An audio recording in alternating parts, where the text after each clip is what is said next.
So railway and then వచ్చి వక్ఫ్. Okay, ఇప్పుడు ఆక్రమణలు జరిగినవి కానీ అన్యాయం జరిగిన వాటి కానీ దేశంలోనే చాలా ఉన్నాయి, ఒక వక్ఫ్ మాత్రమే కాదు. చేయాలంటే చాలా వాటిని సంస్కరణలు చేయొచ్చు, చాలా వాటిపైన పడవచ్చు.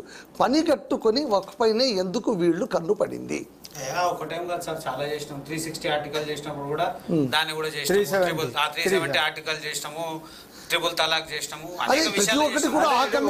370 కాశ్మీర్ రాష్ట్రానికి సంబంధించింది, అది ముస్లింలు. అదే ప్రతి ఒక్కటి కథ అటే తిరుగుతుంది. ముస్లిమేతరులకు ఏదన్నా చేసిండ్రా, కొన్ని హిందువుల కోసం ఏమన్నా చేసిండ్రా? 33% మహిళా రిజర్వేషన్ అన్నాం, అది మీరు చేసింది ఏముంది? త్రిబుల్ తలాక్ అనేది ముస్లింల యొక్క హక్కు, అది ముస్లిం మహిళల యొక్క హక్కు. దానికి ఎన్ని కేసులు ఉన్నాయండి ఈ దేశంలో? ఒక్క కేసు లేదు. ఉన్నాయా లేవా అనేది నేను ఎట్లా డిక్లేర్ చేస్తా, మీరు ఎట్లా డిక్లేర్ చేస్తా? సుప్రీంకోర్టు కల్పించినాం, అది హక్కు కల్పించాం కాబట్టి చెప్తా ఉన్నా. అంటే ఇక్కడ డిస్క్రిమినేషన్ ఉన్నది, హిందువులకు ఒకలాగా ముస్లింలకు ఒకలాగా. సార్ ఇప్పుడు డిస్క్రిమినేషన్ నేను ఇలా మాట్లాడడం కాదు, ఇలా మీరే అంటున్నారు. సరే ఎక్కడో ల్యాంకో హిల్స్ విషయం చెప్పి ఇక్కడ చెప్పారు. మన తెలంగాణలో 66,000 ఎకరాల భూములు ఉన్నాయి. ఇందులో ఎక్కడ మహిళ ముస్లింలకు ఎక్కడ సంక్షేమం జరిగిందో చెప్పండి. 66,000 ఎకరాలు ఉంది, ఇక్కడ ప్రభుత్వం ఉన్నది. నేను చూస్తా ఉన్నా, నేను చిన్నగా ఉన్నా, నేను పైదాసి హైదరాబాద్, నేను బాన్ ఆఫ్ బర్త్ హైదరాబాద్. ఆ రోజు నుంచి ఈ నాడు వరకు కూడా 60 ఏళ్ల నుంచి మా మోరీలు అట్లనే ఉన్నాయి, మా బస్తీ అట్లనే ఉంది, మా ఇండ్లు అట్లనే ఉన్నాయి, మా దగ్గర ఉన్న ముస్లిం కుటుంబాలు అట్లనే ఉన్నాయి. అని ఎవడు అసలు భూమి ఆస్తి కదా సార్,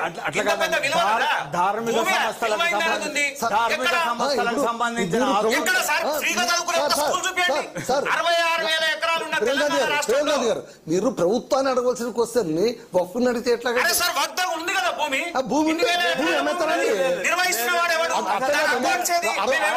60,000 ఎకరాల భూమి ఉంటే కనుక పేదవాడు పెద్దోడు అయిపోతాడు. సార్ ఉన్న సంక్షేమం చేయాల్సినటువంటి అవసరం ఉంది కదా,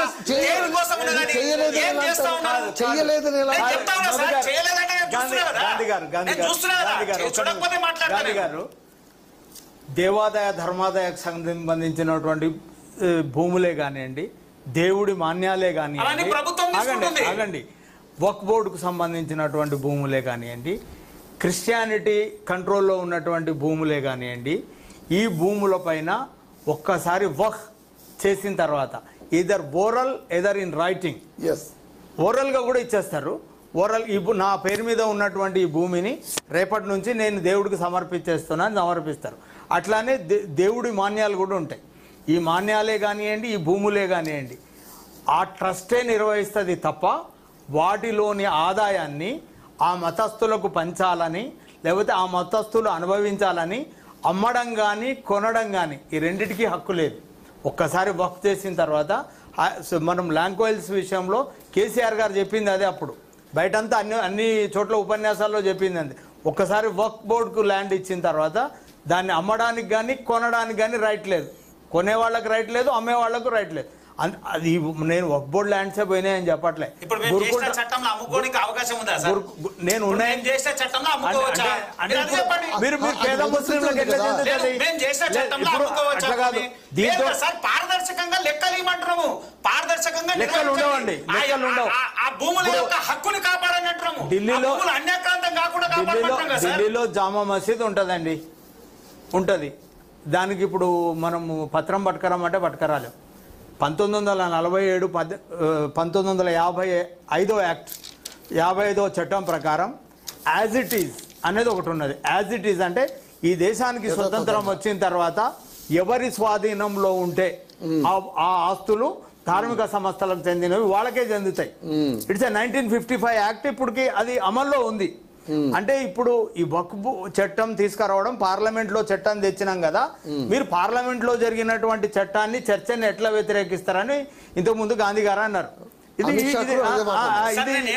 నేను మీ దగ్గరికి చట్టంలో భూమి ఎక్కడన్నా ప్రభుత్వం గానీ అమ్ముకోవడం గానీ ఎవరైనా లాక్కోవడం కానీ అటువంటి మన చట్టంలో ఉందా? గాంధీ గారు మీరు పార్లమెంట్ చట్టాన్ని ఎట్లా వ్యతిరేకిస్తారన్నారు. కానీ సుప్రీంకోర్టు కేశవానంద భారతి కేసులో చాలా స్పష్టంగా చెప్పింది, పార్లమెంటుకు చేసే చట్టాలు చేసే అధికారం ఉన్నది, కానీ రాజ్యాంగ స్ఫూర్తికి వ్యతిరేకంగా, రాజ్యాంగ స్ఫూర్తికి విరుద్ధంగా చట్టాలు చేయకూడదు, చట్టాలు చేస్తే చెల్లదు.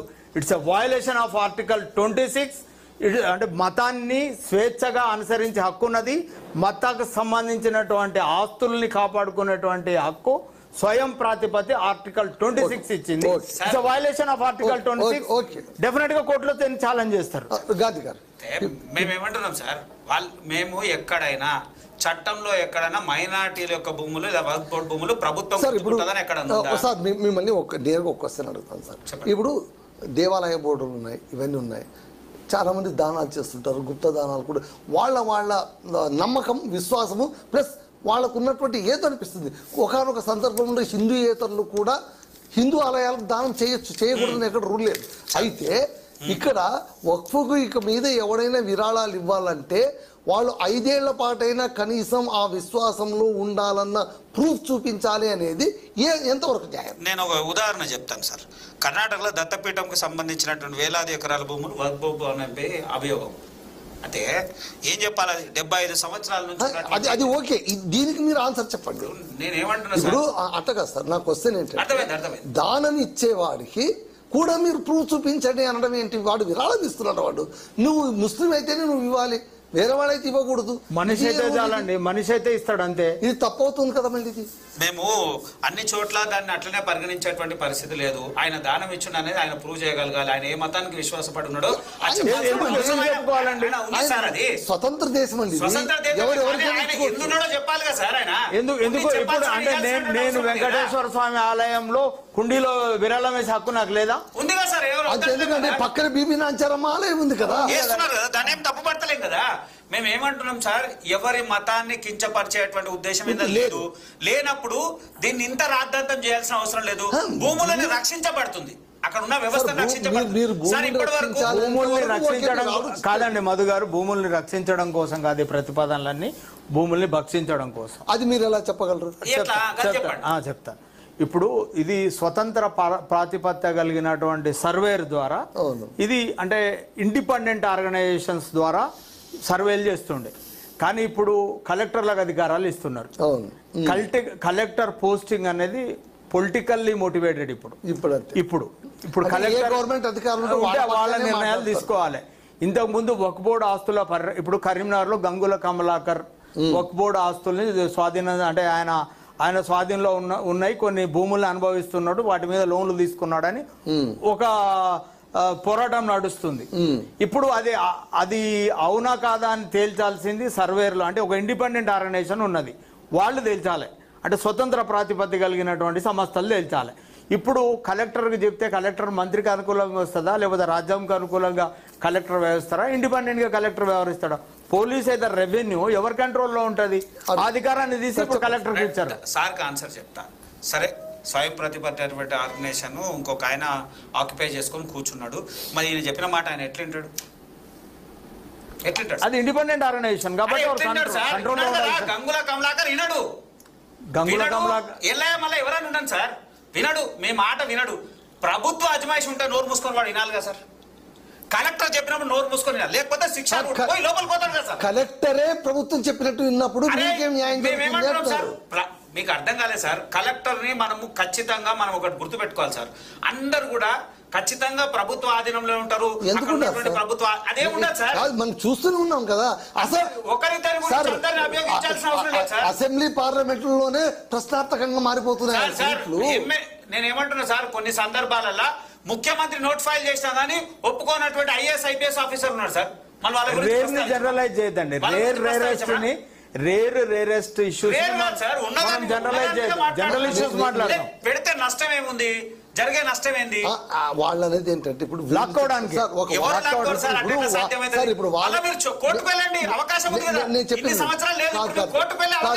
ఇప్పుడు ఏమంటారంటే వక్ఫ్ ఆస్తుల్లో ఉన్న ప్రతి ఒక్క దానికి లెక్కాపత్రం అంటే రాత్రికి రాత్రి ఏమి పుట్టవు, కొన్ని ఉంటాయి. ఇప్పుడు ఒక మాట ఉంది సార్, ఢిల్లీలోన 172 వక్ఫ్ ఆస్తులు దేశ పురావస్తు శాఖ అధీనంలో ఉన్నాయి.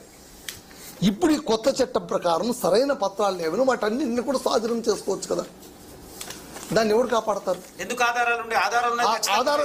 ఆధారాలు లేకపోతే ప్రభుత్వం లేకపోతే ప్రభుత్వం సార్. ఆధారం లేకపోతే ప్రభుత్వం, లేకపోతే వీళ్ళని ఎట్లా చెప్తాం సార్? అది ఇప్పుడు నేనేమంటున్నా సార్ అంటే నేను చెప్తా, ఉదాహరణకు చెప్తా. ఇప్పుడు 70 సంవత్సరాలు కర్ణాటక ఉన్నటువంటి దత్తపీఠంలో 600 ఎకరాల భూమి మాదే అని వక్ఫ్ బోర్డు ఒప్పుకుంటుంది. అరే ఆడ 70-80 సంవత్సరాల నుంచి ఆడ పీఠం ఉన్నది, వక్ఫ్ బోర్డు అంటే ఎట్లా అంటారు? వక్ఫ్ బోర్డు చెప్తే వక్ఫ్ బోర్డుది కవ్వదండి. అరే క్లైమ్ చేస్తున్నాను వక్ఫ్ బోర్డు ఆస్తిని క్లైమ్ చేస్తున్నారు. 1947 ఆగస్టు 15 ఈ దేశానికి స్వతంత్రం వచ్చిన తర్వాత 1955 యాక్ట్ అనేది ఒకటి ఉన్నదండి. 54లోనూ